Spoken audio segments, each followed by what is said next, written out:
Bienvenidos a la sesión número 2 del curso Introducción a la Filosofía, a cargo del doctor Juan Bosco Cuadra García.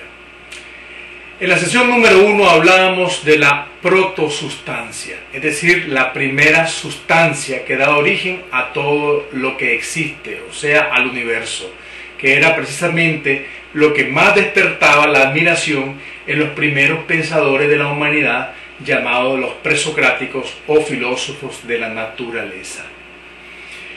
Estos filósofos llamados presocráticos fueron divididos o están divididos en tres escuelas principalmente: los melesios, los eleáticos y los itálicos.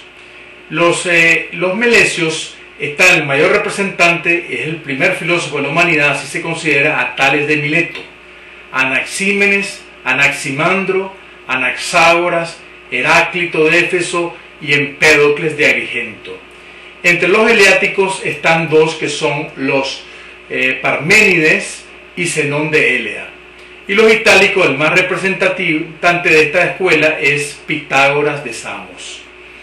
Pues bien, cada una de estas representantes de cada una de estas escuelas dijo que una sustancia es la que ha dado origen a todo lo que existe. Acordémonos en la sesión número 1 que hablábamos del porqué y de los cómo de las cosas y de los qué de las cosas. O sea, por ejemplo, Tales de Mileto dice que la primera sustancia es el agua. Anaxímenes de Agrigento dice que es el aire. Heráclito de Éfeso dice que es el fuego. Anaxágoras dice que la primera sustancia o protosustancia es el nous o la inteligencia infinita. Y por último a Empédocles de Agrigento, que dice que todas las cosas están constituidas de 4 elementos que son aire, tierra, fuego y agua. Si ustedes se fijan bien, este descubrimiento de los elementos que están constituidas las cosas es lo que da origen a la ciencia química, porque la ciencia, por ejemplo, la química orgánica o la química inorgánica, mejor dicho, la química inorgánica es la que trata de la tabla de los elementos, que son más de 100 elementos. Y aquí vemos pues Empédocles, podríamos decir que fue el primer químico de la humanidad, no solo filósofo. Entre la escuela eleática está Parménides, que dice que la primera sustancia es el ser, algo a primera oída, algo muy abstracto, muy elevado, diríamos, ¿no? Y entre las escuelas itálicas está Pitágoras de Samos, que decía que todas las cosas estaban constituidas por números, el par y el impar. Dicen que Pitágoras descubrió que las primeras sustancias de todo lo que existe eran los números. Al oír, cuando iba caminando en la ciudad de Atenas, en Samos, perdón, ¿verdad? Oyó que un sonido de un yunque que daba distintas tonalidades, y él empezó a descubrir la numerabilidad a través de ellas. Y es aquí también el primer músico o musicólogo de la humanidad, Pitágoras de Samos, porque él inventó la escritura musical. Pues bien, todos estos filósofos presocráticos dicen que hay una sola sustancia, y de esa sustancia da origen a todas. Por ejemplo, decíamos en la sesión primera que para Tales de Mileto el agua es la primera sustancia de la cual están constituidas todas las cosas, porque todas las cosas del mundo tienen un cierto grado de humedad. Al mismo tiempo, Anaxímenes decía que era el aire, o bien Heráclito de Éfeso, que decía que era el fuego, que el fuego es la primera sustancia, que cuando se rarifica se hace más caliente, y cuando se condensa se hace más frío, y así se forman las cosas. Entre los eleáticos, pues por supuesto, toda la escuela eleática está el ser. El ser es el primer descubrimiento que hace el hombre de una realidad que está más allá de la materia, más allá de lo sensible. Es decir, Parménides descubre el primer objeto del entendimiento humano, que es el ser. Y Pitágoras, como decíamos anteriormente, pues los números.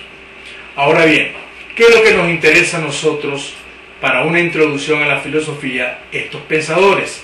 Lo que más nos interesa es saber qué aportes dieron estos grandes pensadores a los que después los siguieron, y que quienes heredaron este pensamiento. Pues bien, voy a abordar solamente a profundidad dos grandes pensadores que considero que son muy importantes, que han definido todo lo que es el pensamiento occidental. Yo diría que son como el Quijote de la Mancha y el Sancho Panza de la filosofía.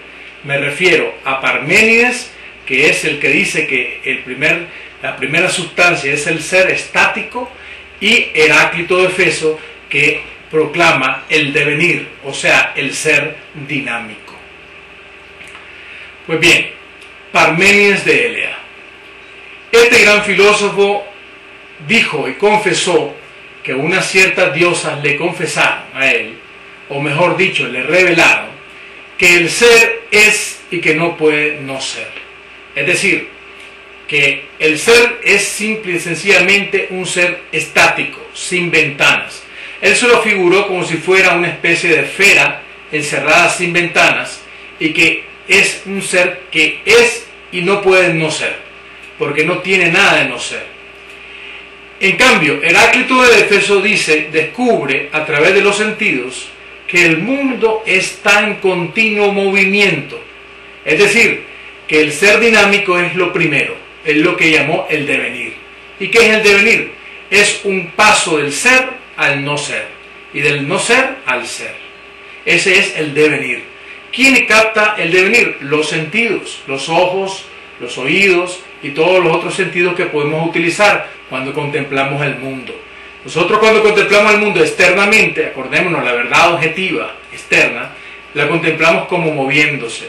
Y ese movimiento para Heráclito es la única realidad que existe, es la verdadera sustancia de las cosas que se mueven.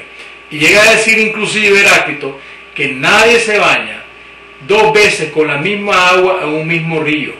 Es decir, cuando uno se mete al río, a la corriente, se está bañando y se vuelve a meter, ya no se va al lava con la misma agua, porque el agua corre. O sea, es devenir, deviene, ser y no ser. Por supuesto que estas dos escuelas, tanto la escuela de Heraclitiana como la escuela parmenídica, o sea, los eleáticos con la de Heráclito, estaban en total oposición. Porque para Parménides, por ejemplo, él dice que estas diosas le revelaron las dos vías.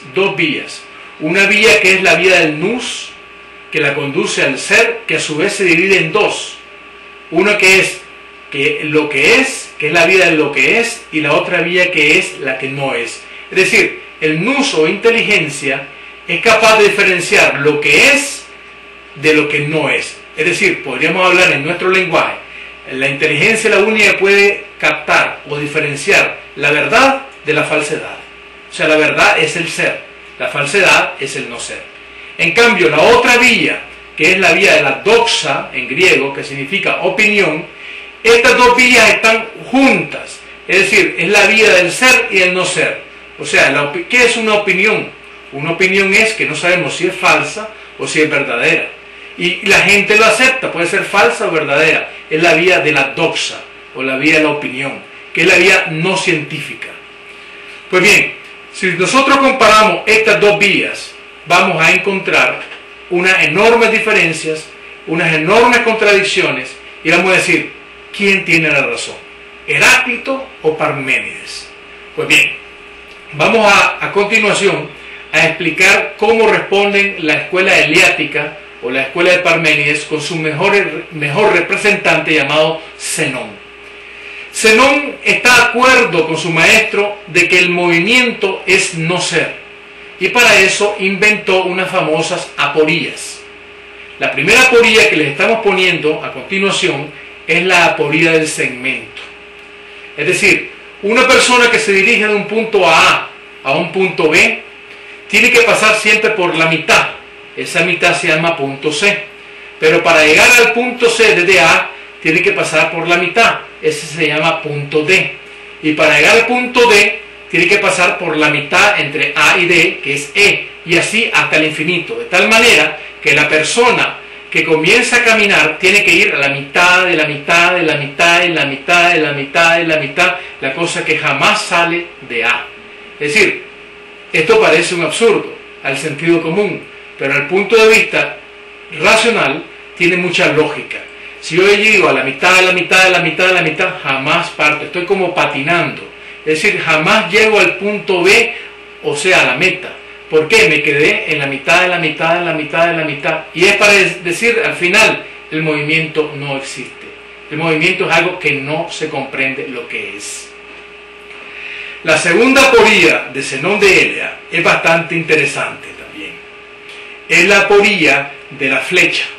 No sé si ustedes han observado en alguna película cuando ven de arco y flecha, cuando una flecha corre a través del espacio y parece como que la flecha está detenida y sin embargo se mueve, ¿verdad?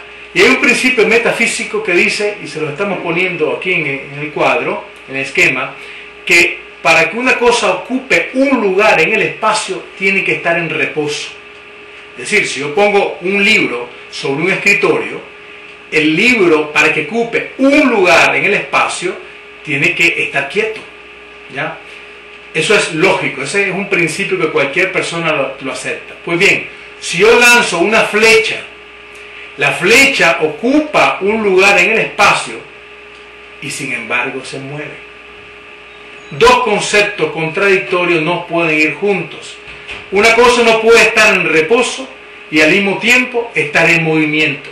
Esto es un absurdo, dice Zenón. O se mueve, o está quieto para ocupar un lugar en el espacio, o no está en ninguna parte si se mueve. Esa parece ser la conclusión de Zenón. Entonces, ¿qué quiere decir? Que el espacio, o el movimiento, mejor dicho, no existe. Es algo ininteligible, o sea, no se entiende lo que es. La tercera aporía, aparentemente, es más comprensible, pero al mismo tiempo es más difícil de entender, valga la forma de decirlo.